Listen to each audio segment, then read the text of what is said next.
Hello, good morning. ఇవాళ మనం మిర్చి బజ్జీలు చేసుకోబోతున్నాం. చూద్దాం రండి.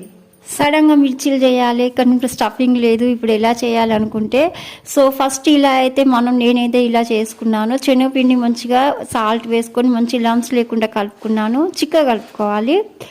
చిక్కగా కలుపుకున్నాక ఇలా ఆయిల్ వేడి చేసుకున్నాను. ఆయిల్ వేడి చేసుకున్నాక దాంట్లో ఇలా పచ్చిమిర్చి మధ్యలో గీరుకొని దాన్ని ఇలా మధ్యలో గీరుకున్నాక సాల్ట్ పెట్టుకొని పక్కన పెట్టుకున్నాను. గింజలు పెట్టుకోవాలి. మీరు కావాలంటే రైస్ ఫ్లవర్ వేసుకోవచ్చు, కానీ నా దగ్గర లేకుండే నేను ఉన్న దాంట్లోనే చేశాను. చాలా అంటే చాలా టేస్టీగా కుదిరినాయి. సడన్గా తినాలనిపించినప్పుడు ఇలా చేసుకోవచ్చు. చాలా టేస్టీగా ఉంటాయి. స్టఫింగ్లు కూడా మనం ఆమ్చూర్ పౌడర్తో కలిపి పెడతాము. ఇంకా నువ్వుల పొడిను చింతపండుతో కూడా ఒకటి చేస్తారు. లెమన్తో పిండి కూడా చేసుకోవచ్చు. కానీ నేను స్టఫింగ్ లేకుండా ఎలా చేయాలో నేను మీకు చెప్పాను. ఐ హోప్ మీకు వీడియో నచ్చితే లైక్ చేయండి, షేర్ చేయండి, కామెంట్ చేయండి, సబ్స్క్రైబ్ చేసుకోండి.